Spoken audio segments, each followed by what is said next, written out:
Influencer Ranveer Allahbadia को अब supreme court से तगड़ा झटका लगा है। यूट्यूब पर एक कार्यक्रम में गलत टिप्पणी करने को लेकर देश के अलग अलग राज्यों में उनके खिलाफ एफआईआर दर्ज हुई थी। इसे लेकर रणवीर इलाहाबादिया सुप्रीम कोर्ट पहुंचे थे। एफआईआर के खिलाफ सुप्रीम कोर्ट का दरवाजा खटखटाते हुए रणवीर के वकील ने तत्काल सुनवाई की मांग की थी, लेकिन कोर्ट ने उन्हें तगड़ा झटका दिया है और तत्काल सुनवाई की मांग को खारिज कर दिया।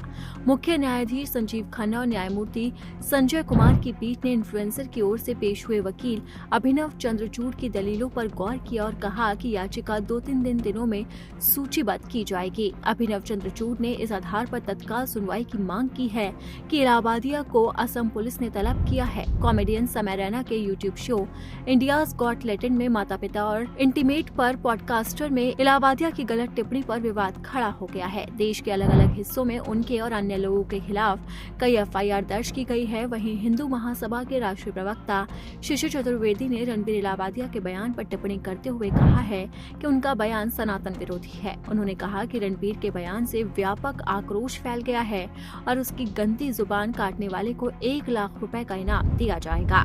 वहीं रणवीर इलाहाबादिया के बयान पर कई लोग टिप्पणी कर रहे हैं। इसी के साथ ही बाबा बागेश्वर धाम के प्रमुख धीरेन्द्र शास्त्री ने भी रणवीर इलाहाबादिया के बयान पर आपत्ति जताई है। उन्होंने कहा कि उनका बयान इतना निंदनीय है कि इसे कह पाना भी मुश्किल है। ऐसे लोगों को सबक सिखाना चाहिए, इन्हें माफ नहीं करना चाहिए बल्कि इन्हें सबक सिखाना चाहिए। इंडियाज गॉट टैलेंट में रणवीर इलाहाबादिया पहुंचे थे। इसमें उनके साथ आशीष चंचलानी और अपूर्वा मखीजा भी थी। इसी शो में एक कंटेस्टेंट से उनकी परफॉर्मेंस के बारे में रणवीर इलाहाबादिया ने पेरेंट्स पर कमेंट कर दिया। उस टिप्पणी के खिलाफ अब लोगों के बीच में रोष फैल गया है। बवाल इतना तगड़ा हो गया है कि रणवीर पर लगातार कार्रवाई की मांग की जा रही है। यहाँ तक कि देश के अलग अलग राज्यों में रणवीर इलाहाबादिया के खिलाफ मामला भी दर्ज कर लिया गया है।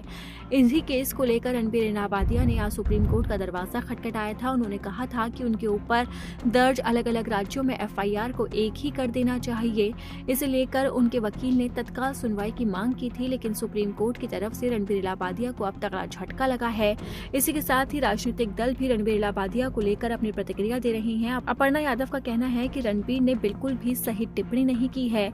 इससे देश के लोग काफी ज्यादा नाराज हैं। इतना ही नहीं, रणवीर के खिलाफ मुंबई से लेकर असम तक केस हो चुका है।